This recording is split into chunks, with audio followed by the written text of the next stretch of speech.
dos mecanismos mais significativos e primordiais na guarda de informação é o processo de aprendizagem.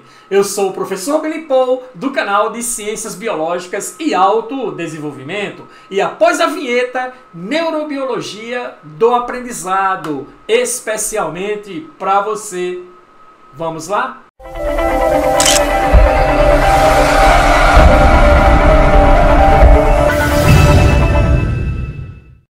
Olá você, tudo bem? Seja muito bem-vindo a mais uma videoaula. Hoje não iremos conversar com você o que tradicionalmente conversamos, que é a ciência biológica. Hoje vamos conversar com você sobre um assunto extremamente importante na área de autodesenvolvimento, que é a neurobiologia do aprendizado, um assunto ligado especificamente à neuroeducação. E por onde a gente vai começar a falar sobre isso? Primeiro, eu quero conversar com você, esclarecer sobre o referencial acadêmico do nosso trabalho, que está relacionado com três pesquisadores muito ligados à área, que é o professor Pedro Calabres, que talvez você já o conheça do seu canal Neurovox, que é psiquiatra e também trabalha com psicologia clínica. A doutora Susana Herculano Rosel, que é bióloga, mestre em neurociências, e o doutor Eslen Delanogari, que é psicólogo e doutor em neurociência. Juntando tudo o que é discutido por esses três cientistas, chegamos então a um resumo bem legal sobre o processo de aprendizagem e como ele funciona, beleza? E vamos iniciar isso pela sua definição. Uma das definições mais interessantes que eu já achei para a aprendizagem, que é o nosso tópico 1 de abertura dessa nossa temática, é que a aprendizagem é um processo de aquisição de novos conhecimentos, habilidades e atitudes. Ou seja, a aprendizagem tem a ver com tomar chá. Olha só, C-H-A,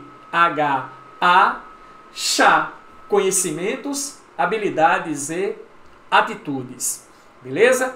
E aí vem uma coisa interessante. De acordo com Duran, que era filósofo e antropólogo, a definição de competência, que é utilizado ainda hoje nos cursos e nos livros de administração, competência é o conjunto de conhecimentos, habilidades e atitudes interdependentes e necessárias à consecução de um determinado propósito.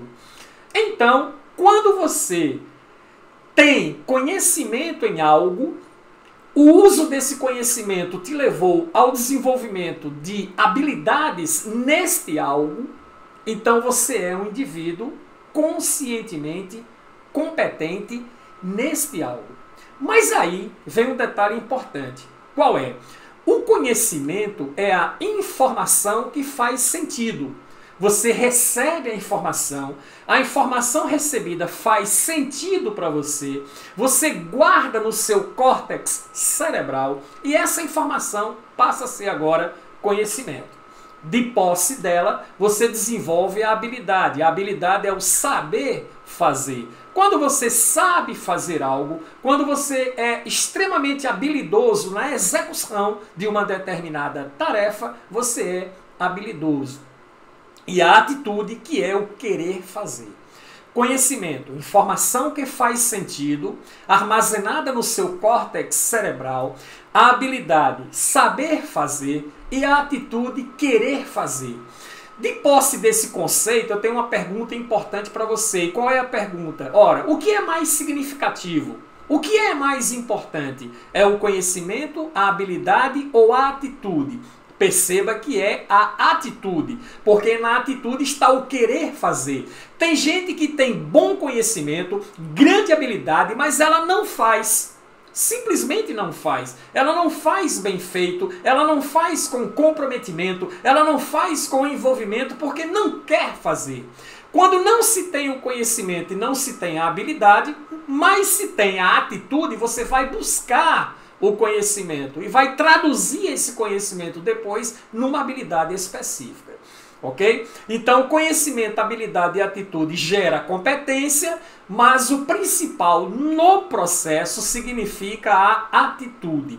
E sobre conhecimento é a informação que faz sentido. Por exemplo, um professor, tudo que ele passa para os seus alunos é uma informação, não é conhecimento. O conhecimento é construído quando você estuda. Então você constrói o conhecimento. Se eu perguntar para você, quem descobriu o Brasil? Automaticamente a informação vem à sua mente, você não precisou nem pensar. Tenho certeza que você respondeu mentalmente aí, Pedro Álvares Cabral. Então a resposta é automática, chama-se evocação da memória. E por que você evoca essa memória? Porque ela está guardada, ela está armazenada no seu córtex. Consequentemente, ela foi o resultado de um aprendizado. Mas, se eu perguntar para você o que é ciclopentano peridrofenantreno, ou mesmo o que é ácido docosa hexaenóico, exceto se você for da minha área de ciências biológicas, talvez você saiba o que é. Mas a maioria dos que estão nos vendo aqui nesta aula hoje não vai saber responder a pergunta. Mas o ciclopentano peridrofenantreno é um álcool de cadeia policíclica componente de um lipídio muito conhecido chamado de colesterol, e o ácido docosa hexaenóico é um ácido graxo essencial que forma a bainha de mielina dos axônios dos neurônios. Entendido? Aí você diz, entendi, professor. Compreendeu? Compreendi, professor. Você pode até dizer, mas está difícil de... Claro, porque você não é da área, tudo bem. Mas você pode sair daqui. Deixa eu dar uma estudada no que aquele cara falou lá na aula de neurobiologia do aprendizado. O ciclopentano peridrofenantreno e o ácido docosa hexaenóico. Você vai estudar sobre isso, vai descobrir o que significa, vai transformar isso que eu passei para você, que é uma mera informação, porque você não sabe, e irá transformá-la em conhecimento. Da próxima vez que alguém perguntar o que é DHA, você saberá explicar. Ácido docosa hexaenóico, o principal lipídio das membranas dos neurônios. Ciclopentano peridrofenantreno, o álcool de cadeia policíclica que constitui o colesterol. Lindo, fantástico. Agora sim, a informação é o conhecimento. Mas isso só vai funcionar adequadamente se você tiver a atitude de buscar. Você pode sair dessa aula e nunca ir procurar saber o que danado foi isso que eu falei aqui para você. Entendido? Muito bem. Mas vamos lá. Como funciona o processo de aprendizagem no cérebro? Primeiro vamos designar as estruturas. Então eu tenho aqui a área 1, tenho a área 2 e tenho a área 3. A área 1 é chamada de cerebelo. A área 2 é constituída por um complexo de estruturas que formam um sistema chamado de sistema límbico. E a área 3 é exatamente a área cortical, a área do córtex cerebral, aonde é armazenado as informações. Essas três áreas do cérebro estão intimamente ligadas ao processo de aprendizagem. Sendo que, olha só, o cerebelo é uma área difícil de escrever, impossível de apagar. Okay? É difícil a informação entrar no cerebelo e ele aprender essa informação. Mas depois que ele aprende, será impossível a informação desaparecer. Exemplo, aprender de bicicleta, se você sabe andar de bicicleta, vai lembrar que foi difícil aprender a andar de bicicleta. Foram muitas quedas, muitos arranhões, muito desequilíbrio, até encontrar o ponto certo do equilíbrio. Porque o cerebelo aprende tudo o que está relacionado com equilíbrio e ritmo. Aprender a dançar, mesma coisa. Tem coisa mais complicada e mais difícil do que um bebê aprender a andar? Você lembra disso? Não, professor, eu não lembro. Claro, faz muito tempo. Mas você já viu um bebê aprendendo a andar. Você percebe a dificuldade, levanta, cai, levanta, cai, levanta, cai. Quando consegue andar mais ou menos, aí se desequilibra, cai de novo, cambaleia para cá, cambaleia para lá. Mas daqui a pouco ele vai estar correndo para lá e para cá. Nesse momento, o cerebelo transformou a informação, a necessidade de andar, em conhecimento. Como eu vou me equilibrar para fazer com que esse indivíduo ande. Beleza? Você desaprende a andar? Claro que não. Depois que você aprendeu, vai passar a vida inteira andando normalmente. Certo? O segundo ponto é o sistema límbico. Aqui no sistema límbico, não é difícil nem não. Lá aqui funciona assim. É fácil de escrever e fácil de apagar. Você aprende pelo sistema límbico muito rapidamente. E a informação desaparece do sistema límbico muito rapidamente. Essa informação é guardada nessa estrutura aqui. Acompanhe a seta do mouse, essa estrutura aqui. Essa estrutura é chamada de hipocampo. O hipocampo, ele representa a memória de curto prazo, que é uma memória pequena, não acumula um grande volume de informações e é uma memória provisória. Ela permanece aí por um espaço de tempo curto. Em seguida, joga-se fora. Mas tudo que eu estou passando para você nessa aula está entrando no seu sistema nervoso pelo sistema límbico. Beleza? Ele é fácil de escrever e fácil de apagar. Memória de curto prazo. E temos a área 3. Nem é fácil, nem é difícil. É esquisito de escrever, porque na área 3, que é a região do córtex, eu vou ligar sinapses e vou desligar sinapses. Todos os dias durante a noite, quando você vai dormir, o cérebro ele pega toda a informação recebida que está na memória de curto prazo e passa para a memória de longo prazo, que está na região do córtex. É aqui que são formadas as memórias relativas ao seu conhecimento. É aqui que a informação recebida pelo sistema límbico e que está no hipocampo é transformada numa informação permanente, que pode durar aí uma vida inteira. Entendido? Chama-se memória de longo prazo, que é uma memória grande e permanente. Durante todos os anos de existência sua, quanto você já acumulou de informação que está guardada, coisas que você sabe, que você é conscientemente competente e está guardado isso a nível de córtex. Entendido? Mas a chave é a seta amarela. O que é a seta amarela? É transferir a informação que está na memória de curto prazo para a memória de longo prazo, consolidando assim a memória. Nada mais é do que consolidar o aprendizado, onde você possa dizer agora, eu sei. A chave da questão está aí. Entendido? Outra coisa, como o cérebro aprende nesse processo? Ele aprende de duas maneiras. Ele aprende por velocidade, ele aprende por repetição. Só que ele pode aprender instantaneamente. Ele pode aprender agora, por velocidade. Mas, para que ele aprenda por velocidade, tem que ter emoção junto. Caso contrário, tem que ser por repetição. Tem que haver frequência junto. Professor, o que isso quer dizer? Vamos lá. O que quer dizer emoção junto? O cérebro aprende velozmente. Se eu perguntar para você o que aconteceu no dia 11 de setembro, no dia 11/9, tenho certeza que você respondeu. A queda das Torres Gêmeas. Você aprendeu isso. E por que a queda das Torres Gêmeas estão no seu cérebro? O que aconteceu está armazenado no seu cérebro, associado à data 11 de setembro. Eu não disse nem o ano. Você respondeu automaticamente. 11 de setembro, a queda das Torres Gêmeas. Você aprendeu isso. E por que você aprendeu que o 11/9 é a queda das Torres Gêmeas? Porque a informação chegou até você sob forte impacto emocional. Então ele aprendeu velozmente que o 11 de setembro é a queda das Torres Gêmeas. Mas se eu perguntar para você o que aconteceu no dia 9/11, eu só inverti os números. O que aconteceu num certo dia 9/11? Apareceu alguma coisa na sua memória aí? Não. Houve uma evocação de uma memória de aprendizagem? Não. Você não vai lembrar dessa informação. E o que aconteceu no dia 9 de novembro foi tão significativo para a humanidade, para o mundo, como o que aconteceu no dia 11 de setembro. Só que existe uma diferença entre os dois acontecimentos. Um deles foi extremamente negativo e o outro foi extremamente positivo. Em 9 de novembro não foi derramado uma gota de sangue. Em 9 de novembro não foi disparado um tiro.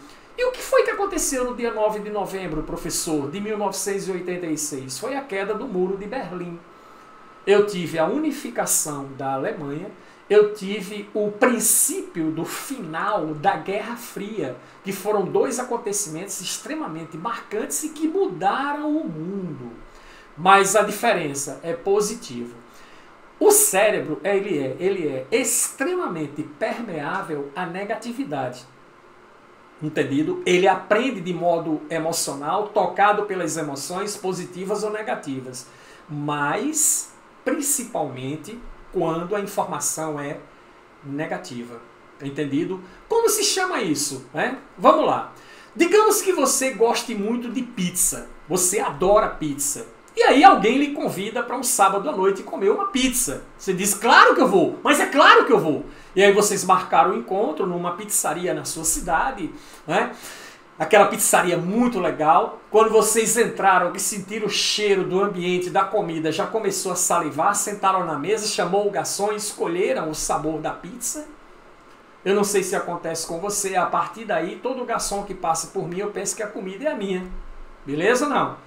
E aí, quando a pizza chegou, que veio cortadazinha, o garçom pegou a espátula, colocou embaixo da pizza, o queijo até ele transbordava pelas bordas da fatia de pizza, e aí colocaram a pizza no seu prato, você espetou um garfo, passou a faca, pegou aquele pedaço e foi conduzindo até a boca, quando de repente você percebeu que nesse pedaço tinha uma perninha de barata. E eu lhe pergunto, o que você faz? Acabou tudo, pede a conta, faz uma confusão e vai embora. Eu pergunto para você, quanto da sua pizza preferida deve estar no prato para você esquecer o problema da barata e continuar comendo? Claro que você não vai mais fazer. Isso chama-se stroke. A quebra de expectativa. Então você estava naquela grande expectativa e quando chegou na hora houve uma quebra de expectativa. É um stroke. Stroke negativo. O stroke pode ser também positivo. E naquele momento você aprendeu que aquele restaurante não presta. E passou esse aprendizado adiante, divulgando para todas as pessoas, não frequente restaurante tal, porque lá não presta. Tem até barata na comida. Eu encontrei várias. Você já aumenta as coisas. Vamos ver outro exemplo? Outra pergunta importante. O que é maior? É a dor de perder 10 mil reais ou o prazer de ganhar 10 mil reais? Eu tenho praticamente certeza absoluta que você me respondeu a dor de perder 10 mil reais. Por que a dor de perder e não o prazer de ganhar? Isso se chama o quê? Essa permeabilidade à negatividade. Chama-se viés de negatividade. O viés de negatividade é algo que nós herdamos dos nossos ancestrais. Onde nós vivíamos há 70 mil anos atrás? Nas savanas africanas. E nas savanas africanas, que é um dos ambientes mais hostis do planeta, tudo lá queria lhe matar. Se você saísse passeando pela savana e encontrasse um leão, ele queria lhe matar. Se você encontrasse uma onça, ele queria lhe matar. Tudo queria lhe matar. Então você vivia o tempo todo desconfiado, com medo, excesso de emoções negativas do seu sistema nervoso. Tudo você via como ameaça. E isso nós passamos para os nossos descendentes. E estamos aqui. Aquele indivíduo na savana africana que parou para ver o pôr do sol, que é uma das coisas lindas na savana, ele se distraiu e foi comido por alguém. Aquele que conseguiu visualizar e se encantar com o desabrochar de uma flor, esse indivíduo também se distraiu e foi comido por alguém. Sobrou, até o nosso tempo, apenas aqueles que estavam sempre atentos, sempre precavidos às situações adversas e negativas que poderiam existir. O cérebro cria um sistema de defesa que é o viés de negatividade, quando ele tem uma alta permeabilidade ao negativo. E ele aprende velozmente informações que chegam até ele e que provocam forte impacto emocional. Ok? 2 primeiros pontos. Terceiro ponto é a neuroplasticidade. O cérebro, ele é plástico. Como assim plástico? Pegue um copo descartável e amasse. Você vai perceber que você, quando soltar, o copo descartável permanece amassado. Ele não retorna à posição original.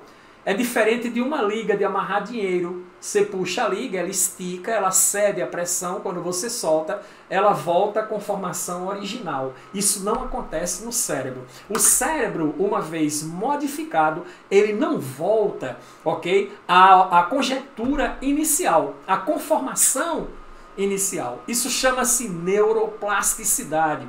O cérebro é plástico. Ele está o tempo todo realizando novas conexões, desfazendo conexões antigas, refazendo conexões existentes mediante os seus pensamentos. Pensamento gera sentimento, que gera comportamento.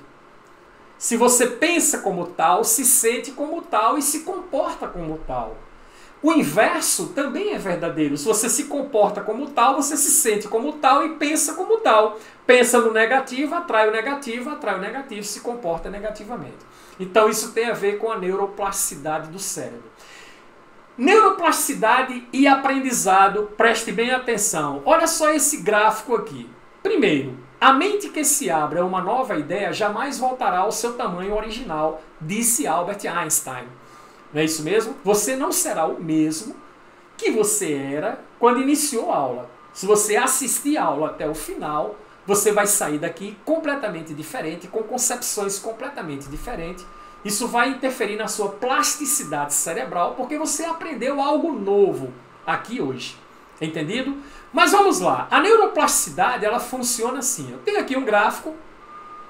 Essa reta vertical aqui está relacionada com a capacidade do cérebro mudar. Essa reta horizontal aqui está relacionada com a idade. A idade em anos, eu tenho 0 anos, 10 anos, 20 anos, 30 anos, 40 anos e assim sucessivamente. Muito bem.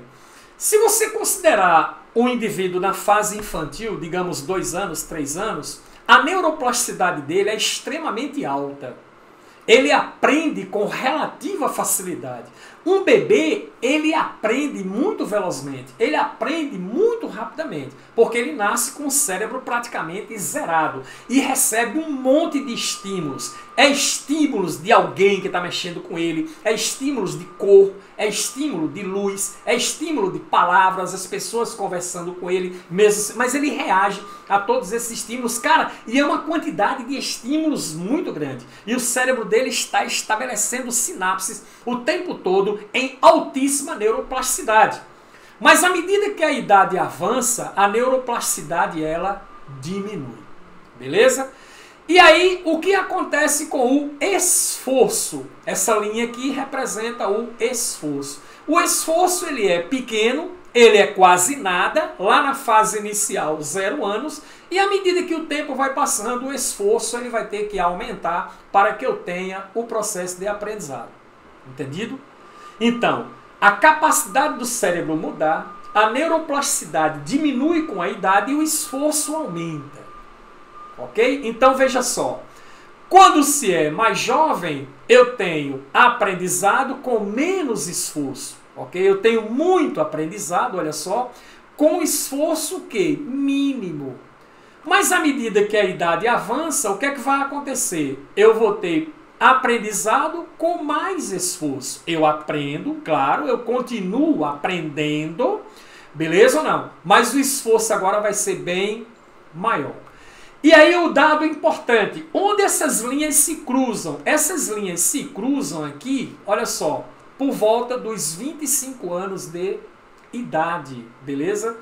Sendo assim, até os 25 anos de idade, que é a idade onde você completou a sua adolescência, você é um adolescente até os 24 anos, a última área do cérebro que completa o seu desenvolvimento ocorre aos 24 anos, que é o córtex pré-frontal, que exerce funções executivas do cérebro, como cognitividade, foco atencional, análise de decisão, análise de consequência, planejamento. Então tudo isso está relacionado com o córtex pré-frontal, que só estará suficientemente maduro aos 25 anos de idade. E aí, Olha só, até os 25 anos de idade você tem a neuroplasticidade passiva, entendido ou não? Mais aprendizado com menos esforço, por isso que a formação do indivíduo ela vai acontecer, toda a formação escolar, até mais ou menos 20 e poucos anos. E aí, após essa idade, aí o que é que você tem? A neuroplasticidade ativa, mais aprendizado, mais esforço. Então eu tenho que me esforçar mais para conseguir aprender algo novo. Eu tenho um menininho aqui em casa, o nome dele é Dimitri Jones, ele tem 6 anos, vai completar 7. Eu já estou passando dos 60. E aí o que acontece? Nós vamos resolver aprender uma nova língua, aprender inglês. Quem aprende mais fácil? É ele ou eu? Claro que é ele. Ele vai aprender com muito mais facilidade devido à idade dele, com menos esforço. Eu vou precisar de muito mais esforço para conseguir aprender. Entendido? Essa relação aí é a relação da neuroplasticidade com a aprendizagem. Aí vamos para o ponto 4. O ponto 4 é a memória. A finalidade da memória é codificar a informação, armazenar a informação, conhecimento e recuperar a informação quando for evocada essa informação. Beleza? Então, os estágios são memória e aprendizado. Primeiro, a aquisição. À medida que eu estou passando informação para você, você está fazendo a aquisição dessa informação sobre o tema, mas essa informação que está sendo recebida e que entra pelo sistema límbico passa por um processo de seleção, parte vai para o lixo e aquilo que você considerar mais importante guarda-se. Esse processo chama-se retenção.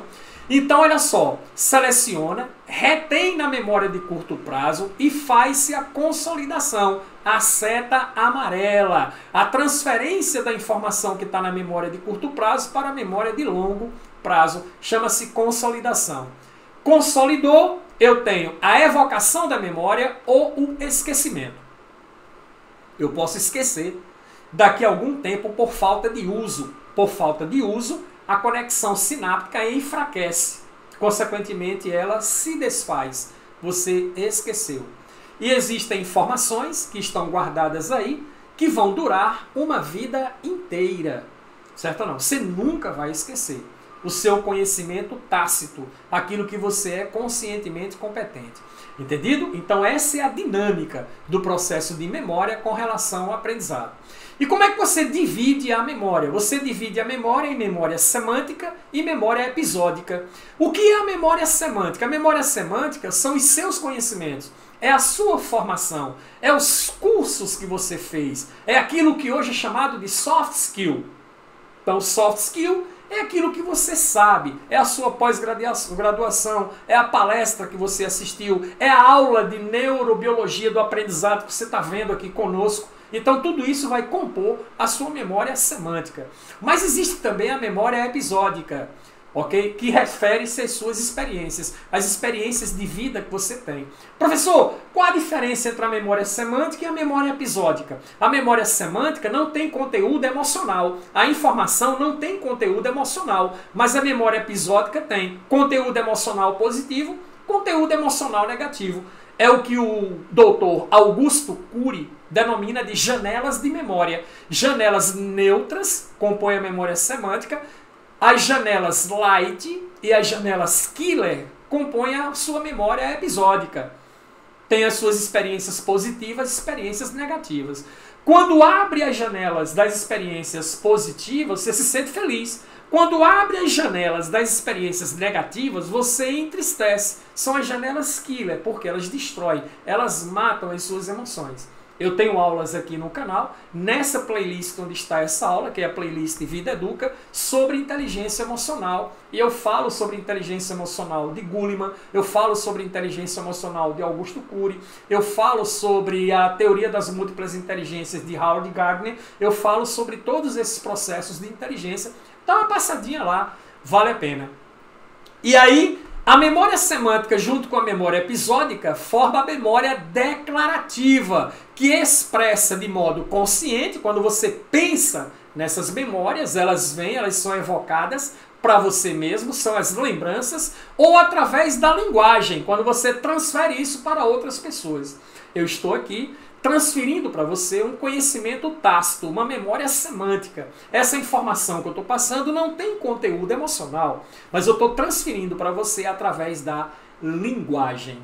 Beleza? Então é dessa forma que você vai dividir a memória. O tópico 5, memória e aprendizado, como funciona na prática. Muito bem.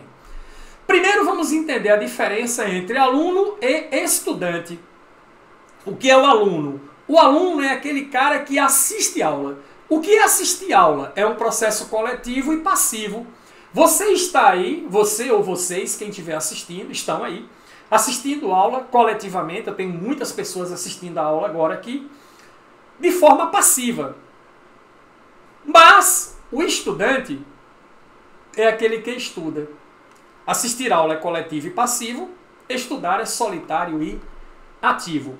Você só estuda principalmente quando você está escrevendo, quando você está resolvendo uma lista de exercícios, quando você está fazendo um resumo.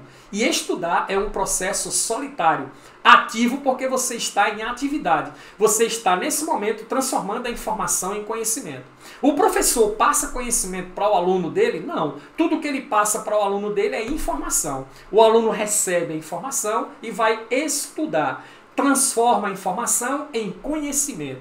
Aí ele estuda assistindo uma nova videoaula, ele estuda principalmente escrevendo coisas, ele estuda fazendo resumo de coisas. E a melhor maneira de aprendizado chama-se resolver exercícios. Quanto mais exercício você resolve de um determinado conteúdo, maior será o seu aprendizado dentro daquele conteúdo. Perceba que estudar é um exercício. Você tem que exercitar, você tem que trabalhar o cérebro, tem que trabalhar a sua mente, para que a informação, para que essa informação que entrou pelo sistema límbico, ela seja transferida para a região do córtex. É isso que significa estudar.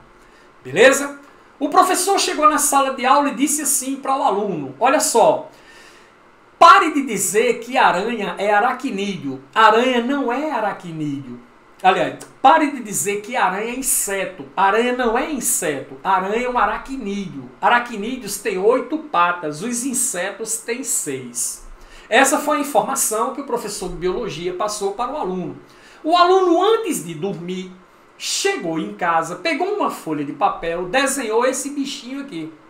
E embaixo escreveu: esse bichinho é um inseto. Esse inseto é uma mosca. Mosca tem 6 patas. E ainda colocou assim: e tem também asas. Ele adicionou um fato novo. O professor nem falou nas asas, mas tem inseto, tem asa. E aí, ao lado, ele fez outro desenho, esse desenho aqui. E colocou assim: isso aqui é um aracnídeo, isso aqui é uma aranha. A aranha tem 8 patas. Beleza ou não? Pegou a folha de papel, amassou, rasgou e jogou fora. Foi dormir. No outro dia pela manhã, quando acordou, a informação estava lá. Ele transformou a informação em conhecimento. Simplesmente porque pegou aquilo que o professor falou, ele escreveu, ele fez anotações. Bater print de tela, você que é estudante, não é legal. O legal é você escrever o conteúdo. O professor encheu o quadro. Esqueça a preguiça e anote. É a primeira atividade ativa importante para o processo de aprendizado. Entendeu? O aprendizado funciona assim. Vamos testar isso na prática, beleza? Olha só na prática como é que funciona. Eu tenho aqui uma lista: furadeira, broca preta, caixote, lata de tinta vermelha, bandeira do Brasil, mastro branco, carro, Pelé, chapéu de mexicano, charuto, Xuxa, Estados Unidos, shopping center, relógio. Beleza? Quanto tempo você acha que irá gastar aí para decorar esses termos dessa lista e recitar depois, sem ver a lista e, se possível, na sequência? Tenho certeza que algumas pessoas vão responder 5 minutos, 10 minutos, outros vão dizer: não vou conseguir fazer, mas eu vou lhe dar 2 minutos. Você vai dar stop no vídeo, acionar um cronograma do seu celular, 2 minutos, e depois tentar recitar Ok? Olha lá, vou apagar a lista, dê stop no vídeo, ok? Agora, primeiro tente assimilar a lista por 2 minutos, depois você volta. Show! Voltamos! Recite aí os termos da lista. Qual o primeiro termo da lista? Furadeira. Depois, broca preta. Depois, caixote. Depois, lata de tinta vermelha. Depois, bandeira do Brasil. Depois, mastro branco. Depois, carro. Depois, Pelé. Depois, chapéu de mexicano. Depois, charuto. Depois, Xuxa. Depois, Estados Unidos. Shopping center. Relógio. Pode ser que você tenha acertado os termos da lista ou não. Agora vamos fazer o seguinte, né? Vamos usar o processo de aprendizagem e memória. Eu vou contar uma história para você. Pronto. Ok? Entendido? Preste atenção na história. A história é o seguinte. Eu tenho um amigo chamado Marcelo. Esse meu amigo chamado Marcelo me deu de presente uma furadeira. E um dia eu estava em casa procurando algo para furar, eu peguei uma broca preta e coloquei na furadeira. E aí, de repente, eu vi um caixote. Eu comecei a furar o caixote, só que dentro do caixote tinha uma lata de tinta vermelha. A tinta escorreu e manchou uma bandeira do Brasil que eu tinha guardado embaixo do caixote. E era jogo do Brasil naquele dia. Eu corri rapidamente, lavei a bandeira e coloquei num mastro branco em cima do meu carro. E quando eu cheguei no carro, quem estava lá? Pelé, com o chapéu de mexicano de abas largas na cabeça, fumando um charuto desse tamanho. E acompanhado com quem, meu? Com a Xuxa. Aí eu perguntei para ele, para onde você está indo com a Xuxa no meu carro? Ele disse, eu estou indo nos Estados Unidos, num shopping center, comprar um relógio para dar para ela. Agora eu apago a lista novamente. Pense na história. Qual o primeiro termo da lista?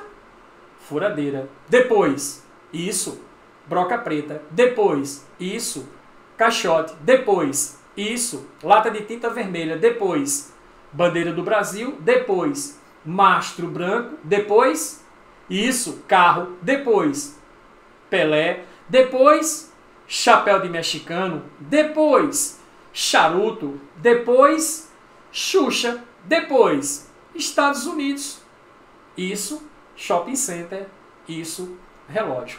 Tenho certeza que você lembrou dos termos da lista. Só que, ao usar o processo pedagógico de contar a história, eu criei aí na sua cabeça uma memória audiovisual. Você viu a lista aqui na tela e ouviu eu contando a história para você. E passou um filme na sua cabeça. Você viu o Marcelo me dando a furadeira. Você viu eu colocando a broca preta. Você viu eu furando o caixote. Viu a tinta vermelha escorrendo. Viu manchar Você viu tudo. Passou o filme. Ficou muito mais fácil de você lembrar. A visão e a audição são 2 sentidos que têm a capacidade de guarda de 93% da informação recebida. Por isso que o cinema é tão poderoso. Então você assiste a um filme pela primeira vez e conta o filme todinho depois. Entendido? Aí temos o quê? Sono. O sono é extremamente importante no processo, nesse mecanismo de aprendizagem. Como assim? Então olha só, tá aqui, ó. Essa aqui é a atividade elétrica do cérebro com você acordado. À medida que o tempo passa, que o dia passa, você vai sentindo o quê? Sono. E aí essa frequência elétrica, ela diminui a níveis muito baixos. Aí você vai dormir e entra num processo de sono profundo sem sonho. Você não está sonhando ainda. Chega um determinado momento que essa atividade elétrica, ela acelera consideravelmente. Ela torna-se mais intensa do que quando você estava acordado. É nesse momento que o cérebro está fazendo a transferência da memória de curto prazo para a memória de longo prazo. A seta amarela, sistema límbico para o córtex. Aqui, Não é fácil nem difícil de aprender. Aqui ele está fazendo a manutenção. Ele está ligando sinapses e desligando sinapses. É quando você está no sono REM. E aqui no sono REM você começa a ter aquela fase de sonhos desconexos e sem sentido nenhum. E é nesse momento que parte da informação o cérebro joga no lixo e parte da informação vai para o córtex, para formar a memória de longo prazo. Lembra do estudante lá da aranha e do inseto? Ele escreveu, pegou o papel, amassou e jogou fora. Ao dormir, o que aconteceu? Toda essa informação referente a insetos e aracnídeos, aqui no sono REM, ela foi transferida, aquela setazinha amarela, para o córtex, onde se criou a memória de longo prazo. Dizem que um sono de qualidade você tem que ter 6 episódios REM. Tá certo ou não? Mas tem um detalhe. Isso depende de um hormônio chamado melatonina, que é o hormônio do sono. Para que você produza melatonina numa quantidade legal, para ter um sono de qualidade, é preciso que você tenha o hábito de comer alimentos integrais com frequência, dormir em completa escuridão e tomar banho de sol até 9 da manhã após as 4 da tarde. Como, mediante o estilo de vida que nós temos nas cidades, nós não fazemos isso com extrema frequência, e ninguém mais hoje praticamente tem uma boa qualidade de sono. Mas uma boa qualidade de sono é fundamental para o processo de aprendizado. E isso consome muita energia. Acordou? Lembre de se alimentar. Então, o cérebro, durante o dia, você está na escola estudando, capta muita informação. Muita informação entra aqui pelo sistema límbico do cérebro. E aí, se você não estudar, se você não informar para ele o que é importante, grande parte dessa informação vai parar no lixo. E uma pequena parte vai para a região do córtex. E aí, eu construo conhecimento. Então, o cérebro capta muita informação, mas ele constrói pouco conhecimento. Por isso que vale o ditado: aula dada, aula estudada hoje. Os degraus da aprendizagem são degraus baixinhos e muitos degraus para você subir. Entendido ou não? Por quê? Porque o cérebro só aprende pouco a pouco, pouco a pouco. Por isso que é importante estudar todos os dias. A outra coisa é o sistema de recompensa. O sistema de recompensa produz a motivação. Falou em motivação, falou em dopamina, a maravilhosa dopamina. Show? Aqui eu tenho o sistema de recompensa, tá? Aqui o cérebro, não vamos nos preocupar com o que está aqui em azul. Giro cingulado, gânglio basal, hipotálamo e tal, não vamos se preocupar com isso. Vamos nos preocupar com a amígdala, o núcleo accumbens, o VTA e o hipocampo. O hipocampo está aqui, nós já falamos sobre ele, é onde está a memória de curto prazo. O hipocampo também adiciona a essas memórias emoções, entendido ou não? E aí o que acontece? Eu tenho aqui o VTA, que é esse pontozinho aqui, no início do tronco cefálico. O VTA é área tegmentar ventral. A área tegmentar ventral é o nosso centro de produção de dopamina. É o centro dopaminérgico. Eu tenho aqui na frente o núcleo accumbens. Ele se comunica com o córtex pré-frontal aqui, ó. Essa região do córtex é responsável pelas funções executivas. E tenho aqui a amígdala, que é um centro emocional. Isso aqui é o processamento de emoções.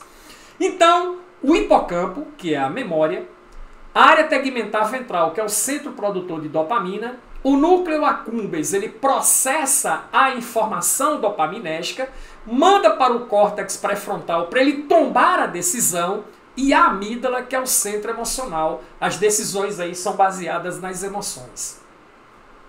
Como funciona isso? Vou dar um exemplo simples para você. Uma barra de chocolate. Você estava passeando num shopping, por exemplo, passou em frente a uma loja de doces.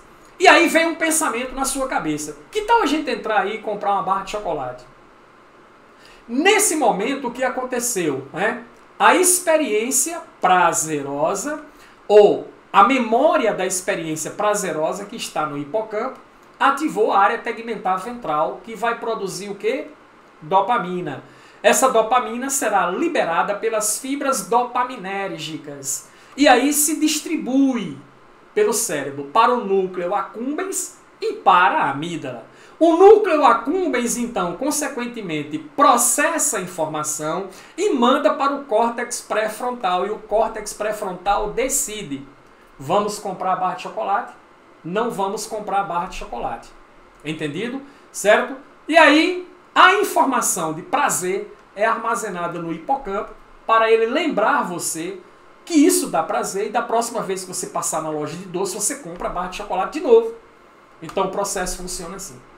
Vamos supor que esse indivíduo que sentiu essa vontade imensa de comer a barra de chocolate, ele é um diabético. E complicou.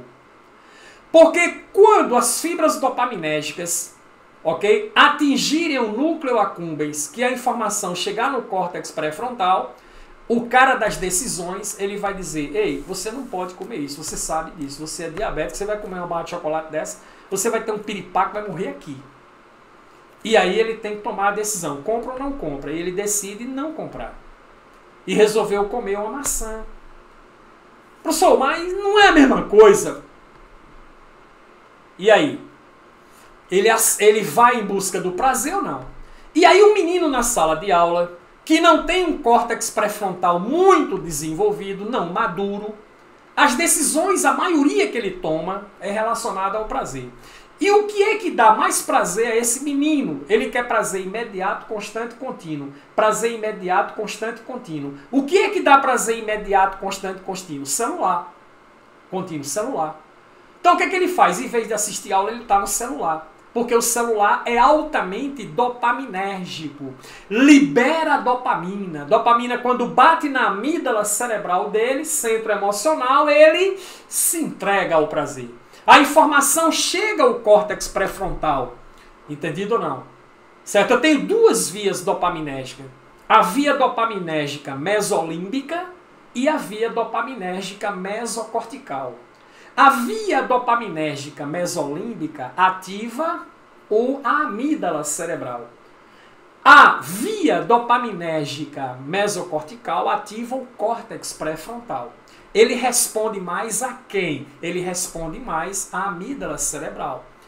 Então ele joga a sua vida fora, devia estar estudando, não estuda, entendido ou não? Por quê? Porque falta córtex pré-frontal, que só vai estar maduro para tomar as decisões mais conscientes aos 25 anos.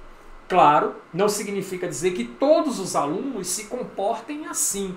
Claro que você terá aqueles alunos que seguem o córtex pré-frontal. Ele sacrifica o prazer momentâneo por um prazer futuro, que é o quê? Terminar a faculdade, fazer o curso que ele queria, se tornar médico, advogado ou qualquer outra coisa, e ganhar dinheiro legal para realizar as coisas que ele quer. Aí tem que ter córtex pré-frontal para planejar isso e tomar as decisões mediante consequências. Entendido isso, então é assim que funciona o sistema de recompensa. Toda essa comunicação do sistema de recompensa cria um aprendizado através da construção de uma memória associativa. Comer chocolate com o prazer de comer.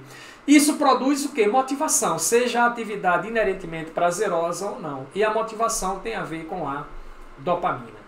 Resumindo, para concluirmos, claro, a aula ficou um pouco longa, mas aqui você tem tudo o necessário que você precisa saber para entender a circuitaria da aprendizagem, que tem a ver com o quê? O início, conhecimento, habilidade e atitude. A informação faz sentido, você guarda a informação, usa a informação, desenvolve a habilidade, mas tem que querer. Você quer fazer, você não quer fazer. E aí, aprender a gostar de estudar. O importante não é fazer o que você gosta, é gostar do que você faz. Estudar não é tão legal, mas eu estudo, eu me esforço, eu me sacrifico, eu enfrento a dor agora em troca de um prazer futuro, que é a realização dos meus objetivos, é alcançar o meu sucesso pessoal, meu sucesso profissional. A neuroplasticidade, passiva e ativa, passiva até os 25 anos, ativa acima dos 25 anos, Passiva, mais aprendizado com menos esforço. Ativa, mais aprendizado, mas também com mais esforço. A memória semântica e episódica. A memória semântica é o conhecimento tácito, aquela informação geral que você tem, a formação acadêmica. E a episódica, que é a memória existencial, baseado nas experiências de vida, positivas ou negativas. Lembrando que o cérebro é extremamente permeável à negatividade. Memória e aprendizado, lembrar aluno e estudante. O aluno assiste aula, o estudante é aquele que estuda. Aula dada, aula estudada hoje. É preciso estudar antes de dormir, porque se você não estudar, vai tudo para o lixo. Você estuda o ano inteiro na escola. Quando chega no final do ano, foi que eu aprendi aqui? Nada, porque você nunca estudou. E o sistema de recompensa, eu preciso de dopamina, claro, para gerar a motivação. E aí é um diálogo cerebral constante que envolve o córtex cerebral. Tá, eu preciso estudar isso aqui, então eu vou estudar isso aqui, entendido ou não? Em busca de um objetivo futuro. É assim que funciona a neurobiologia do aprendizado. Foi um imenso prazer estar com você. Se você quiser essa apresentação, vá na descrição do vídeo e baixe o PDF desta aula. E nos encontramos no futuro para mais uma aula de autodesenvolvimento ou mais uma aula de biologia. Aguardo você lá. Tchau!